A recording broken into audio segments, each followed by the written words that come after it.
More webinars in 2020, and you will all receive email invitations to register for those in the coming months. I'm Joanne Sobey, Executive Director of the ERO Foundation, and I'm excited to be hosting the webinar today. Also, behind the scenes, we have Mike Prentice, Director of Communications for the Foundation. Mike is helping run the webinar, manage the chat box, and the online surveys. So you may hear Mike jumping in at some point during the webinar. For everyone who's logged in, you should be seeing the opening slide of the presentation on your screen, and we will begin with the presentation momentarily. But if you're having trouble hearing, please turn up your speakers or headphones. If you look at the bottom right corner of your screen, you'll see a chat box. This is where you can submit questions at any time during the presentation, and we will do our best to answer as many as we can. Also, if you're having any issues with the webinar, you can use the chat box to let us know, and we'll do our best to help solve issues as we go. The presentation will take roughly 45 minutes, and then we should have about 10 or 15 minutes for questions. At the end of question period, a very short survey will pop up on your screen. We'd like to ask you to please take a minute to complete that survey because your feedback will help us improve our webinars in the future. So let's get the webinar started.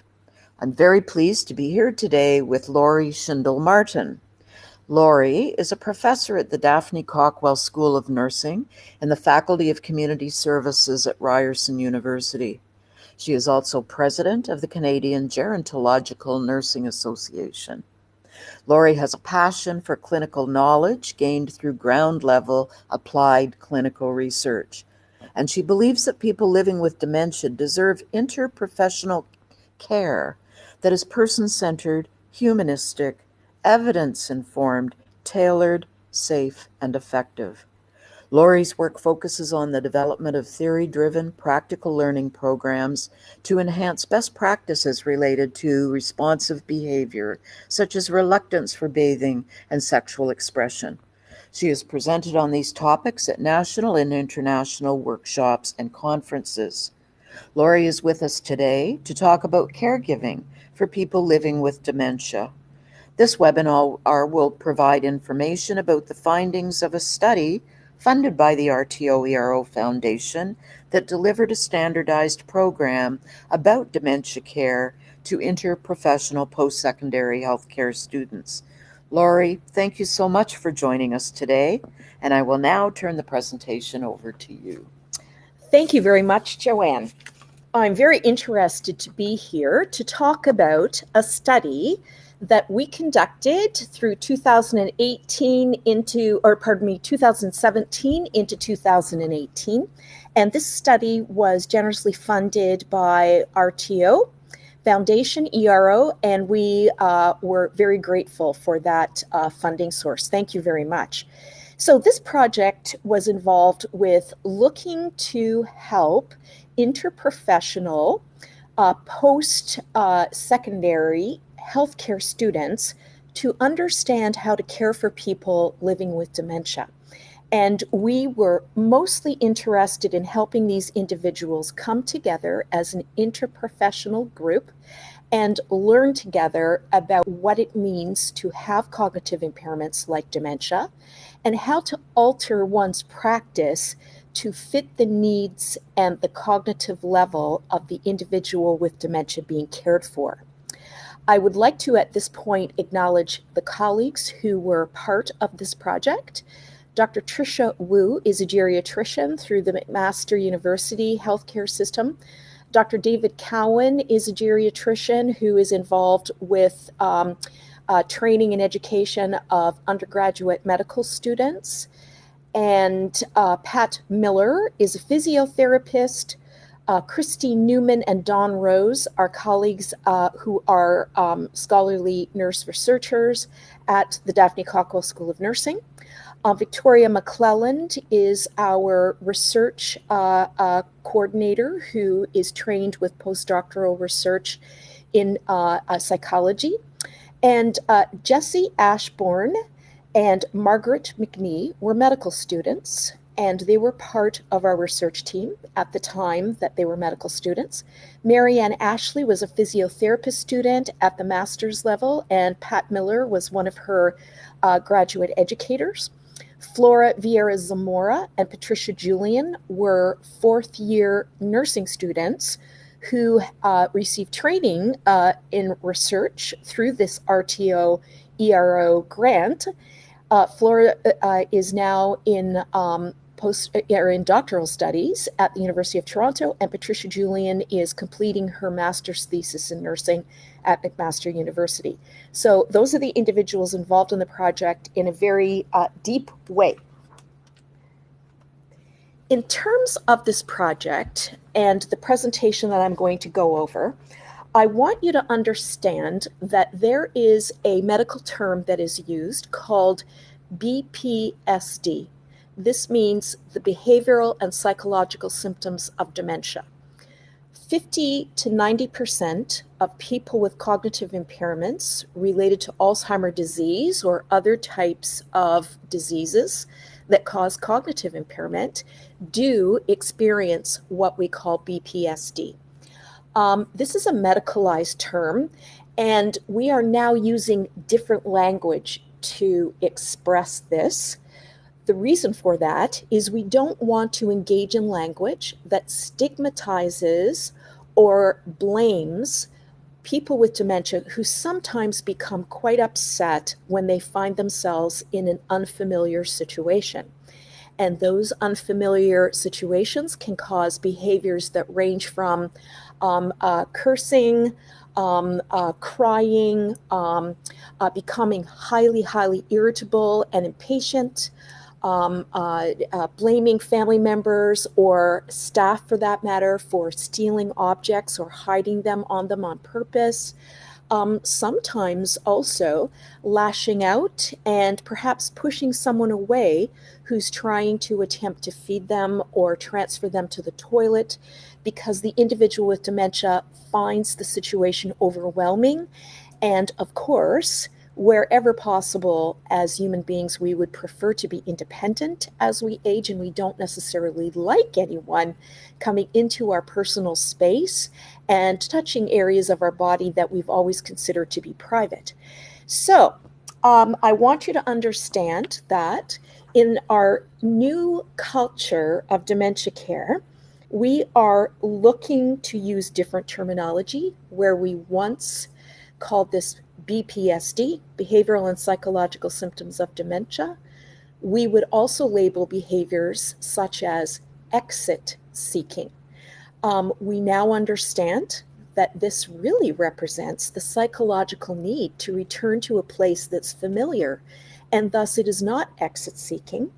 The person is trying to get back to the familiar, and we understand it now as proximity seeking. People are seeking the familiar, not trying to escape from the nursing home. That's our interpretation of the negative view of this, and we have to understand it differently because instead of locking the doors to prevent escape, we need to promote activities, engagement, and belongingness so the person feels that they are in the right place and that they are safe and that their needs will be met. Proximity seeking helps us consider the latter, not the former. So the idea here, of course, in our curriculum, Gentle Persuasive Approaches, was to help these students to understand that when this kind of behavior occurs, responsive behavior we call it, it's an attempt by the person living with dementia to remove themselves or protect themselves from something they find upsetting or frightening. And that puts a whole different spin on it. So this project was in order to help frontline, early career, pre-graduation nurses, physiotherapists, occupational therapy students, nutrition students, social work students, nursing students to understand and apply non-pharmacological interventions, in other words, no medication, that these interventions are interpersonal and that they're tailored for the behavioral and psychological symptoms of dementia, responsive behavior, and personal expressions by these students. And I'm going to say unequivocally that we used to believe that anything to do with gerontology was considered a specialty. So you graduated from your 4-year nursing program with a little bit of knowledge of what it means to care for people who are experiencing normal aging, but no gerontological content of any quality or depth was in most undergraduate programs across all disciplines. We have now come to terms with the fact that gerontological knowledge is considered entry to practice level competencies, and thus every student should graduate from their undergraduate programs knowing exactly how to care for an older person, regardless of what sector they will interact with these older people. So our program is also highly based on the main principle of social learning theory. And many of you as educators will have an understanding of various models and theories of education, including Kolb, and the idea of experiential learning has higher value and sticks for the student as they leave the classroom. But we also believe in healthcare, where there are many uncertain outcomes and the health experience can be complex, that if students have a high degree of confidence that they can manage an event that is related to dementia responsive behaviors, that they will be able to enact that. So simply speaking, it's really the student's belief that they will succeed when they're faced with a given task or situation. In this case, the patient or the resident who is claiming that they have to get home because their children are coming home from school, even though logically you and I know that that's a 90-year-old individual. Their children are grown, they have grandchildren that are grown, and there's no one at home expecting them. We need to teach people how to respond respectfully to that and not dismiss the interpersonal concern and worry that this represents on the part of the older person with dementia. We can't dismiss those fears. So the person's level of efficacy, and here I'm talking about family members or student nurses or even well-seasoned staff for that matter, self-efficacy can affect how they approach a situation and the choices that they make. And a person who doesn't feel confident when faced with dementia-related responsive behavior is really likely to be avoidant of that situation or give up more easily when their approach isn't working. Whereas a person with high self-efficacy for dementia-related responsive behaviors is better able to plan their reaction and persist until they succeed in diffusing the situation and making it emotionally, psychologically better for that person with dementia. So Bandura describes 4 factors that influence a learner or student's self-efficacy. The first is the person's ability for prior success in a similar situation. Do they have an appetite because to drive their learning for better skill in this area because they've been able to connect with that person with dementia who's crying and insistent that they have to go to the market to help their mother. The student has an idea of what the success could feel like for that person with dementia. The second is watching other people succeed at that task. So when a student is mentored by an expert in dementia care, they can witness and see the success of these kinds of interpersonal strategies that we teach. And then verbal persuasion is the encouragement that those students receive from others who are training them and supporting them that they're doing a good job, they're on their way to mastering these kinds of interpersonal dementia care skills. And then the last one is how the person interprets the psychological and physiological arousal that they themselves experience. If the person with dementia is insisting that they have to get to their place, get to their home, care for their children, pushing on the door of the long-term care facility, insisting that they must leave. This will arouse in any human being a feeling of concern. It's based on empathy, but at some points, it can also make those students or care providers have an increased heart rate, a lack of focus, respiratory rates go up, and the student can give up or in fact become very impatient with the person with dementia and pull them away from the door, which can, of course, evoke a very negative response in that older person. And that's what we're trying to avoid here. So we are also, as Joanne mentioned, dementia care is now understood. Good dementia care is now understood by the World Health Organization as an expectation and, in fact, a human right. And the very humanity of all people, regardless of the level of cognitive impairment. In our program, it is highly underscored that there is a requirement for person-centered care that reflects their human value.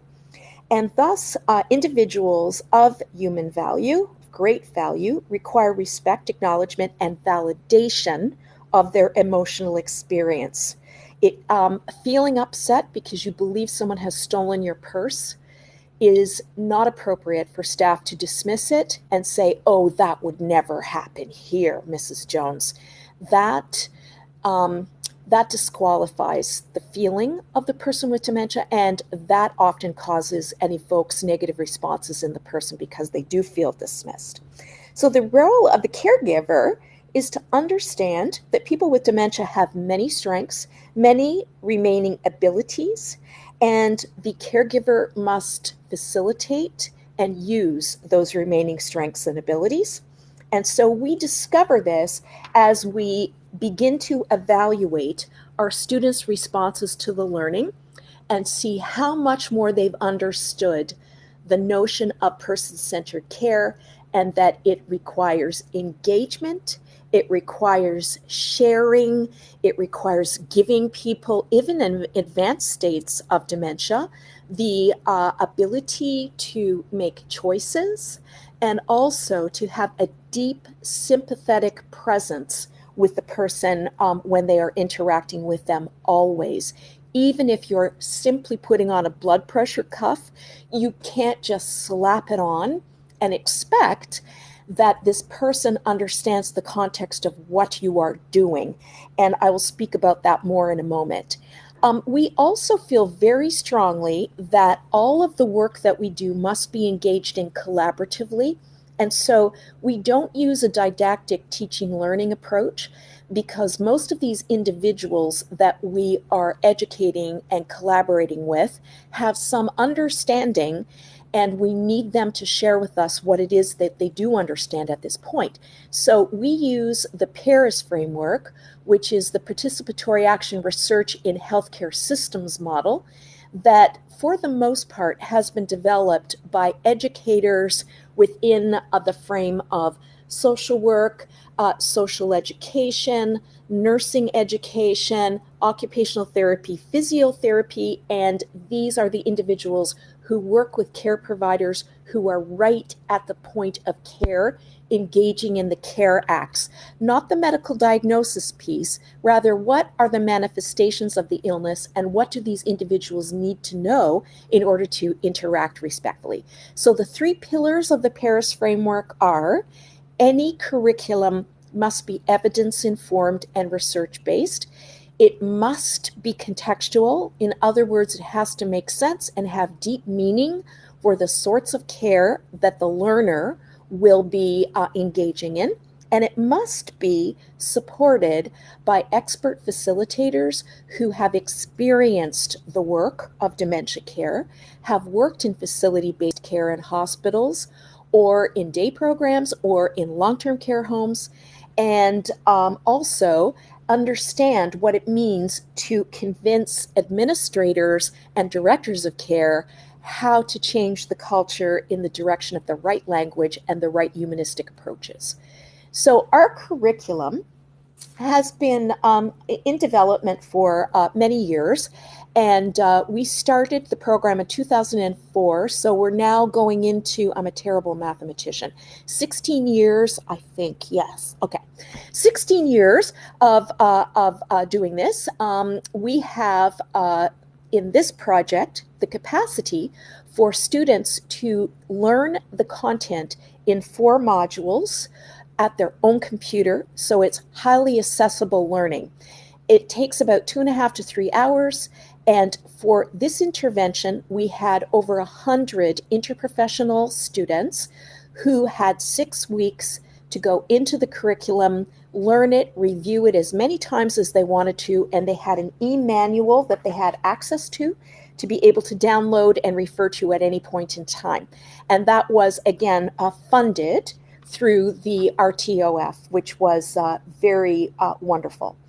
Now, I'm going to just tell you that we have a tool that we use that allows us to have individuals type into an open-ended question their ideas of how prepared they feel to look after individuals living with cognitive impairments.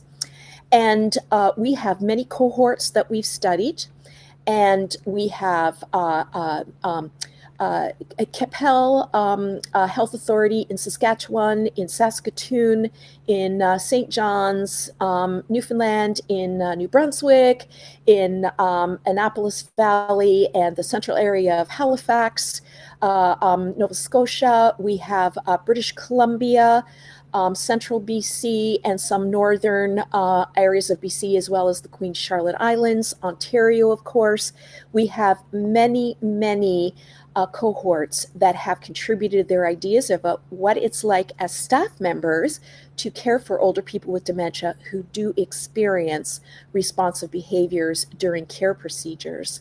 So those are divided into 4 areas. People feel that they have not been taught proper communication skills for people with cognitive impairments. They don't know how to prevent or respond when challenging behavior occurs. They don't really understand behavioral changes and assume it's like a aggressive reaction and find it to be pathological. And so their competence in dealing with responsive behavior was ineffective. They were uncertain if it would be successful. They had no systematic application of non-pharmacological interventions, and it was just trial and error, but it didn't feel right. And in terms of their attitudes, they felt fear and anxiety. Many staff did not like working with older people with the diagnosis of dementia that came into an acute hospital for a surgical procedure or a medical condition that required a short stay in a hospital, and feeling that it would be unsafe for them to be delivering care to these individuals, because again, none of this information has to date been embedded in all people's undergraduate training programs. They know nothing about this. So our program has been going, as I've mentioned, since 2003.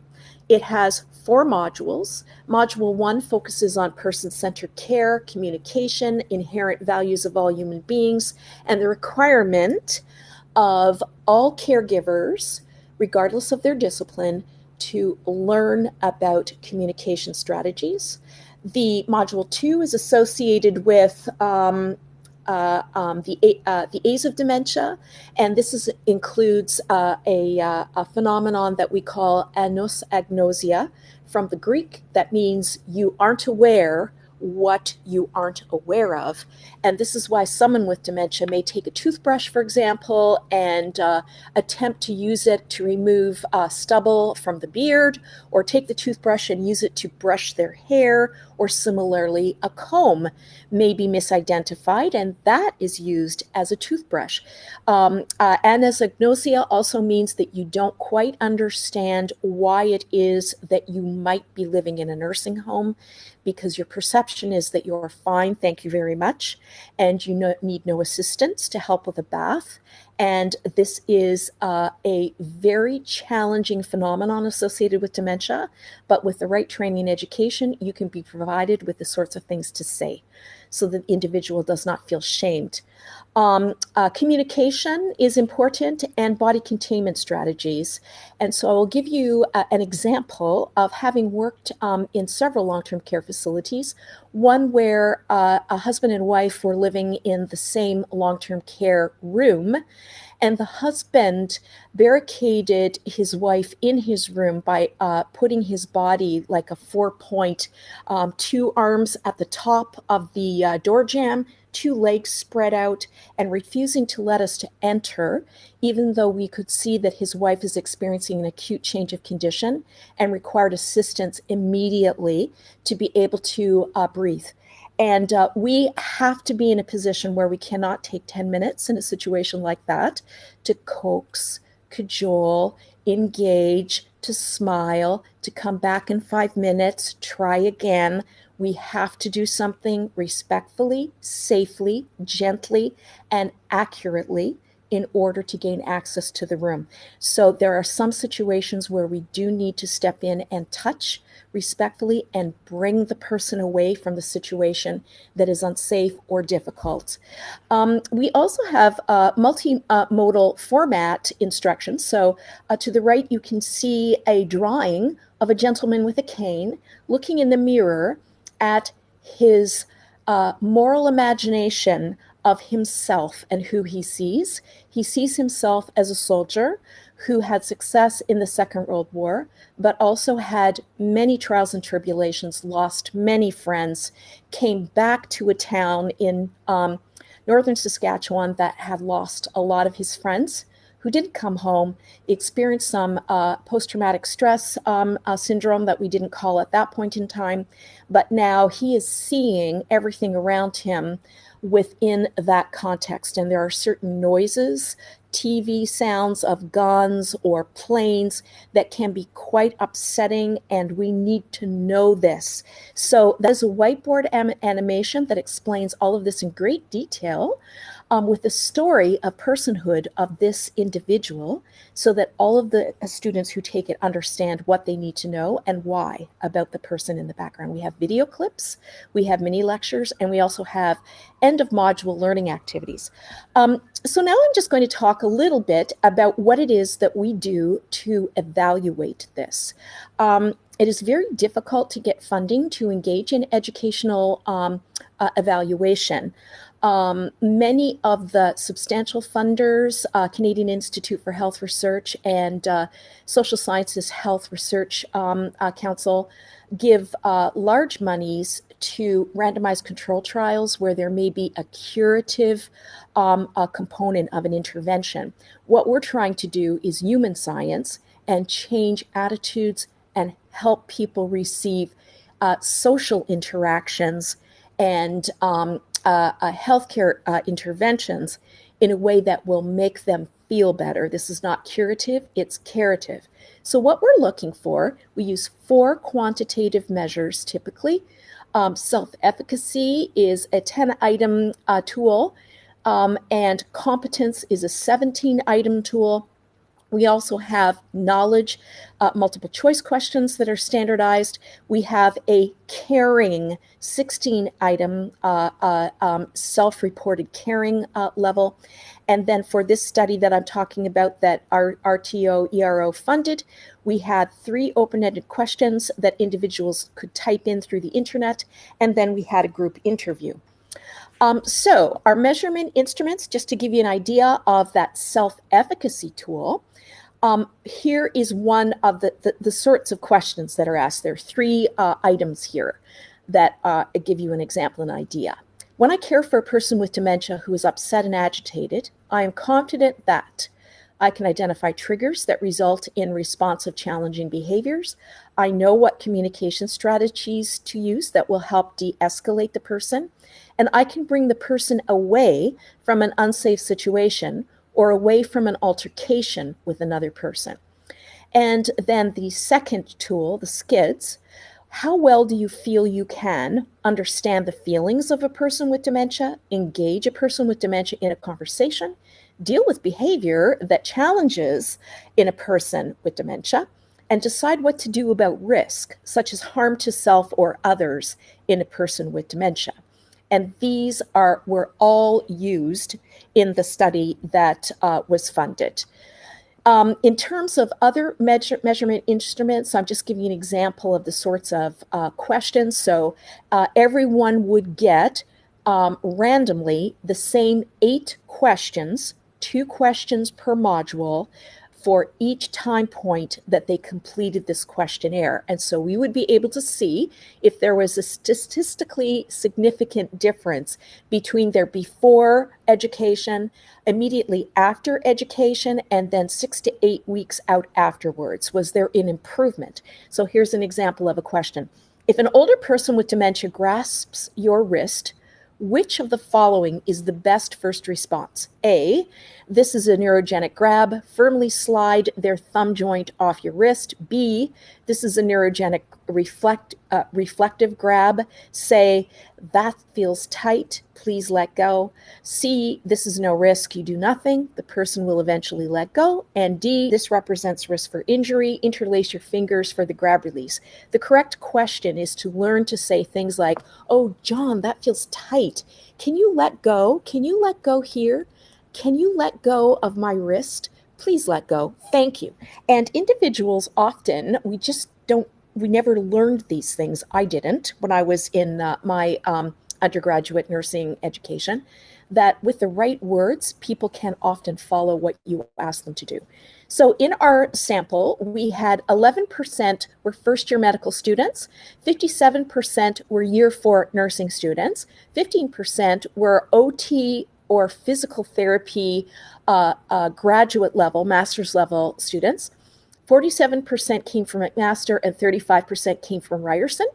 70% had already interacted a lot with individuals with dementia, regardless of where their clinical placements were. And sadly, of that, only 25% had received any education with respect to dementia, and that's unfortunate. So here we're getting to results. So from self-efficacy and competence.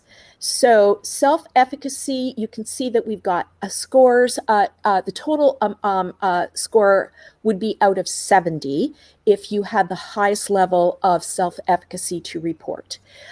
Most individuals started off about 40. So in other words, they felt like they could manage it if they had to, but there were some uncertainties.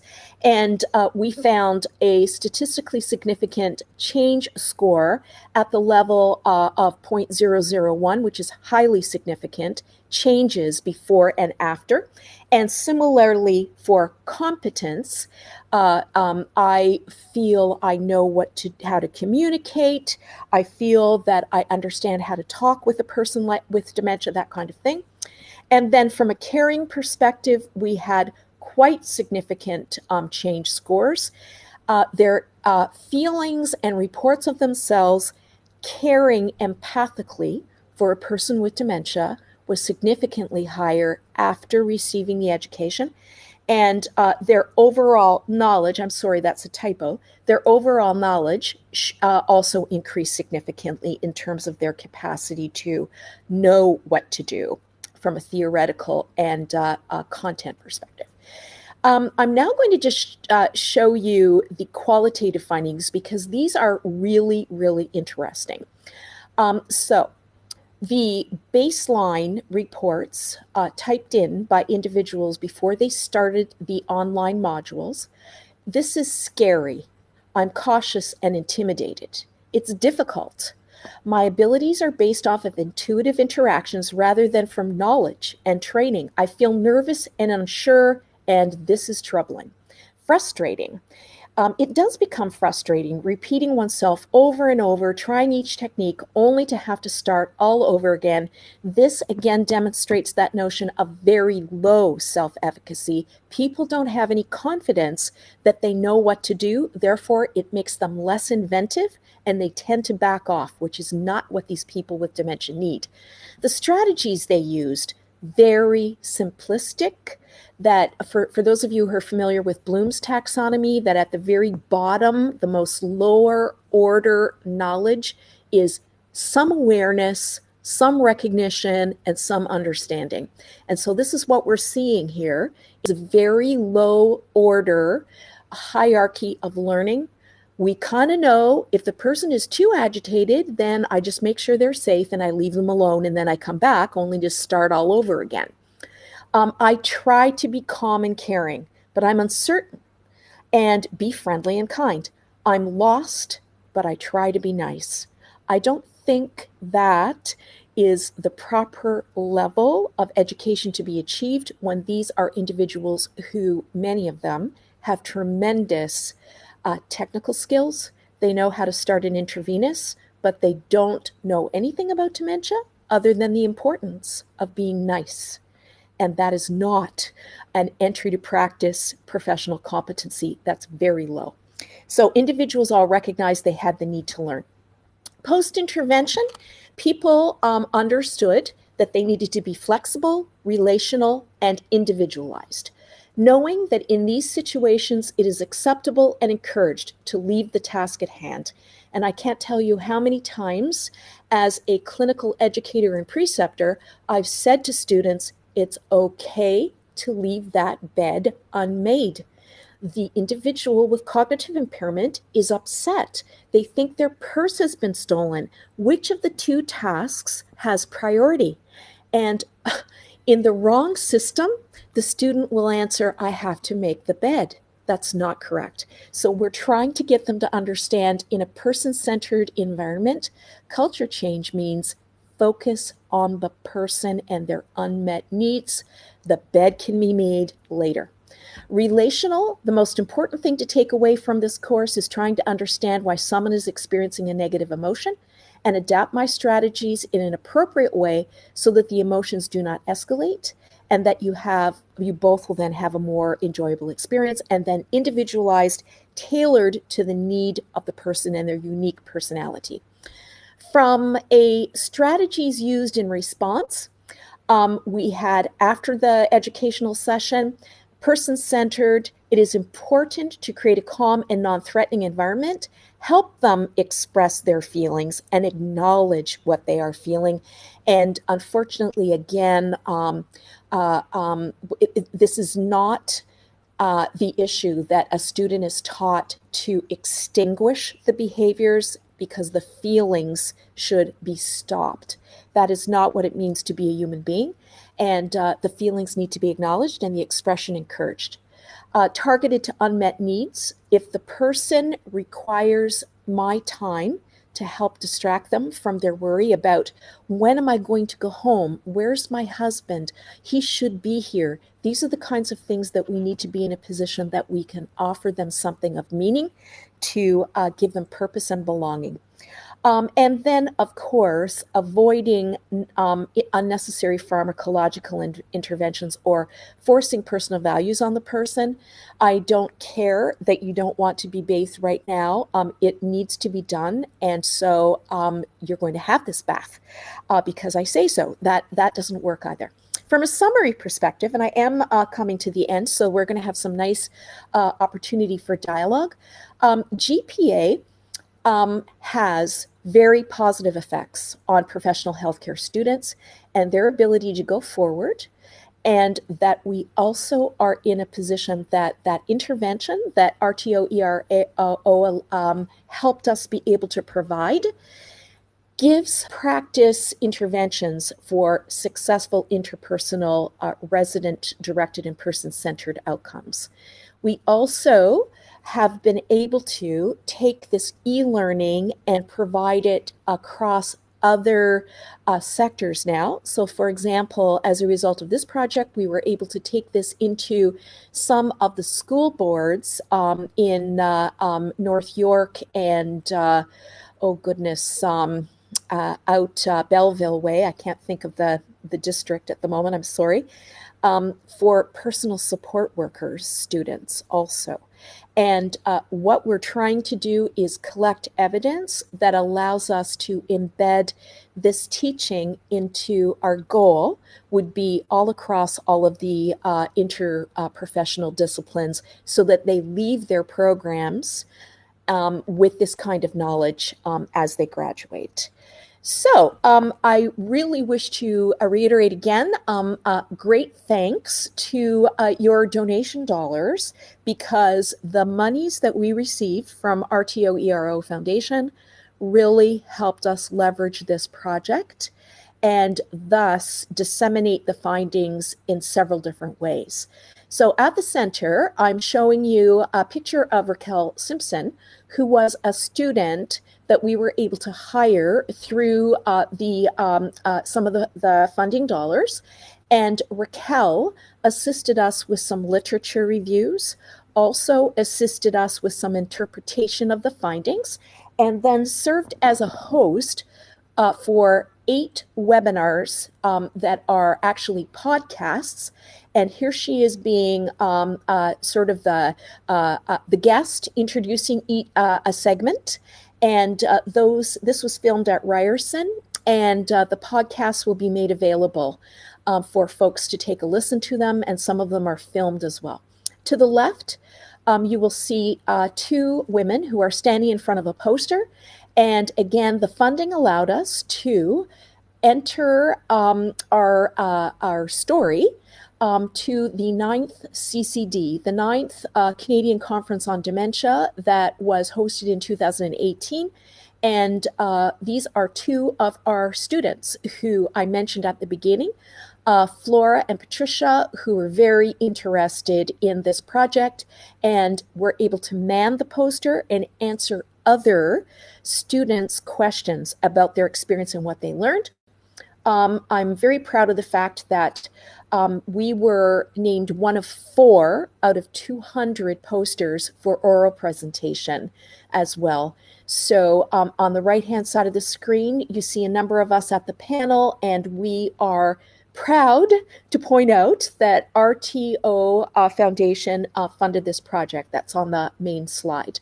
To the bottom left and bottom right are students who participated and came to a one-day workshop where everything they learned online was demonstrated and reinforced and relearned using master coaches in person. And here they all are. I think in this photo, I can't count that up. I did at one time, and I think it was something like 85 individuals are in this photo. Some of them are instructors, but some of them are medical students, nursing students, OT, PT students, nutrition students, and they are learning together about how to care with humanistic interconnectivity with older adults with cognitive impairments who may become upset in any of their healthcare interactions. So I am done. So now we have a good 45 minutes for questions. Not 45 minutes for questions, 15. Oh, 15. I meant, sorry, I told you I wasn't a good mathematician. Well, thank you so much, Lori. That was so interesting in really kind of getting a sense of, first of all, I think you tend to think, oh, this is just really, really weird behavior. But when you understand where it's coming from, and that actually these behaviors are somewhat normal for people with cognitive impairment, then indeed. I think it really kind of helps make you feel more comfortable in how you might address that. So absolutely fabulous. Now, remember, everyone, you can use the chat box at the bottom right of your screen to submit your questions. But I do have one question I'd like to start with, Lori. Okay. This is absolutely fabulous work to teach professionals in how to work with people with dementia. Is there anything like this available for informal caregivers, for spouses, for family members who might in fact be caring for older people with dementia? There are. Not exactly like this program. To date, we haven't done education through gentle persuasive approaches that focuses on informal or family caregivers. But we are well aware and support the educational initiatives that have been developed by local Alzheimer chapters. Alzheimer Canada has some wonderful care for the caregiver educational components, and those are all available online as modules. In addition, Alzheimer Ontario has many support programs and educational programs, as do individual local chapters have those educational aspects.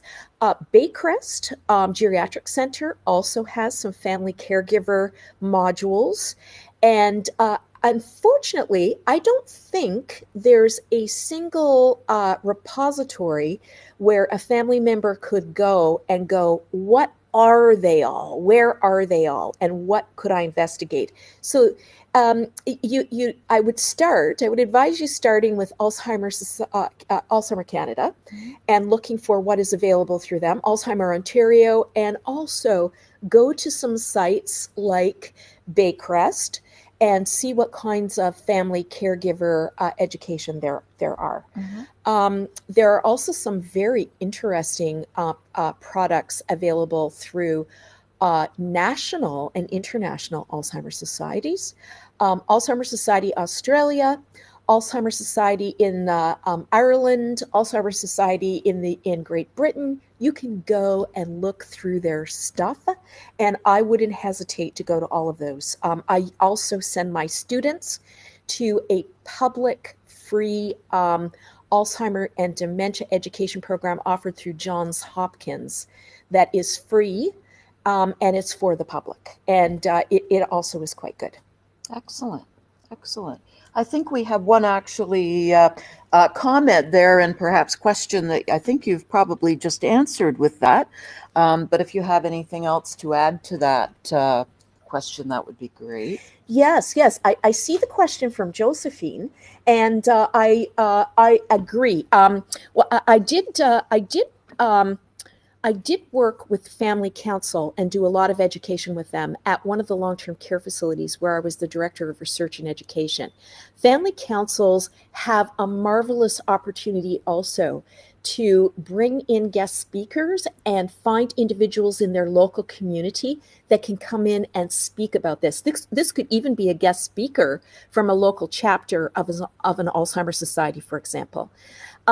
So I would highly encourage you to explore these kinds of education, but I would also state that one of the things that we're looking to do is to, in fact, develop a version of gentle persuasive approaches that helps individuals understand what to do or say if your own family member, spouse, sibling engages in that responsive behavior approach because they're so impatient.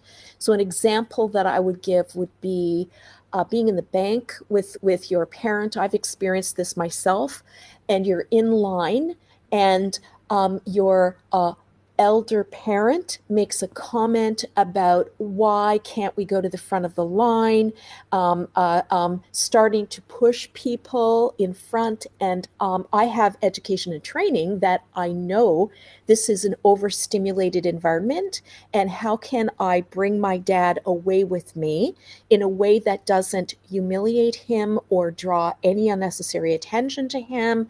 But for those of you who are understanding what I'm meaning, you know what I mean. So I think that families could definitely benefit from this kind of knowledge. And I can also see the need for it with many other friends, family members, and relatives who are experiencing cognitive impairment changes. And it's useful for family members to know the kinds of things to do or say as well. Okay, and I notice there's another question there. How would I go about getting training for the staff? I have in my retirement home. I find it hard to get contact information cost. So there are many different routes to go. The Gentle Persuasive Approaches is available through the Regional Geriatric Program Central, and if you just Google advanced gerontological education, capital A, capital G, capital E, you will probably be able to find contact information there about how to seek out and source out training. There are many satellites across Canada where there are individuals who do training for staff, and they are certified coaches in the Gentle Persuasive Approach. Thank you. You had, So Beatrice is making a comment, is the online program available for the public? This online program is not yet available for the public. It has been particularly delivered and developed for professional caregivers. But I will say, Beatrice, that Nova Scotia, we have a pilot project where family members will be educated with the online version that these interprofessional students received. So we're in the process of beginning that project. And what we do like to do, according to that Paris framework, as I mentioned earlier on, that we don't deliver anything without having evaluated it properly first. And so our first rollout in Nova Scotia will be to identify those core curriculum points that require refining, because we're a bit concerned that some of the materials need to be shifted into plain language, and it's too full of jargon, for example. So look for that, but that will be coming. There's another question. Is it possible to get a printout of your research project? Let me think back on that, because there is what may be useful are the podcasts, because you can listen and you can hear what Dr. Wu is interviewed, for example, about her understanding of behavioral expressions in dementia. And some of the students who are involved in the project also are interviewed about what they learned. So there is a report that we're looking to put into a very specific infographic that would be more useful than the full report, I'm thinking. But certainly we do have a report of all of the findings. And so I would suggest that if you wanted to contact Joanne, that she could provide those of you who are interested with my contact information, and then I can send information to you that's tailored for what it is that you need. Where can we find the podcasts? Well, right now, they're at Ryerson's CCK, which is the Center for Knowledge Mobilization, and they have been recorded and they have been linked to a platform that my 64-year-old self doesn't understand. So I'm giggling here, but it's such an annoyance to me that I don't have that skill. So they are going to be transferred to RTOF, and they will also be transferred at the Gentle Persuasive Approaches site as well. So I will be sending the links to Joanne probably by the beginning of the new year, I would say. Okay. And we will be publishing this particular webinar online in the next couple of weeks. Well, we are closed over Christmas, right. So it may be the first week of January, but we will arrange to get those podcasts as well. Okay. And I believe Mike has everybody's contact information, so we can let you know when that information is actually available on our website. Oh, excellent. And I just see there's one more question there. Do we have time to deal with that question? We have a couple more minutes. Okay. Are there YouTube videos that you would recommend for dementia education? Yes, there are good ones. I would look for ones that are attached to educational centers. So as I've mentioned, there are some that are available through Johns Hopkins University. There are some available through Florida Atlantic University. There are some available through, let me see, there's an Alzheimer's Society in San Diego, believe it or not, that has some very good YouTube public access videos. The things that I wouldn't advise would be those that clearly have been made by individuals who I wouldn't consider, and you know, I think in many cases they've got some wonderful stories of their own experiences caring for parents or spouses with cognitive impairment, and they are useful, I think. But in terms of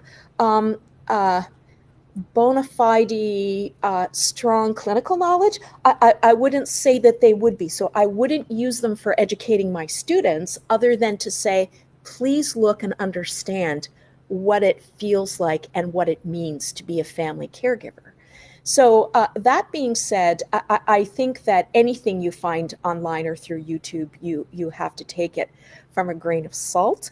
I should also say that there's beginning to be a teaching learning approach where students are asked to do small role plays, and they do them through YouTube, and then they embed them in their slide decks for the presentations they have to do in class.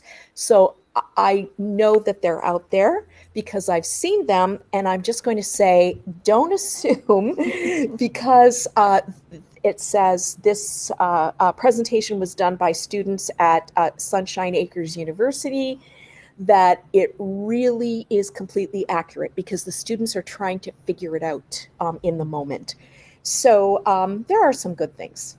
Great. Well, thank you so much, Lori. We are out of time, and I think we are out of questions. But I do want to let you know how much we appreciate you coming and being here with us today and sharing your expertise. And thank you all for joining us. Before you run away, please take a minute to complete the survey. It is now up on your screen. And in closing, please consider visiting the RTO Foundation online. And if you're not already a donor, please consider making a donation so that we can continue to fund this important research, share the knowledge, and raise awareness on issues affecting older adults. Thank you all for coming today. Goodbye.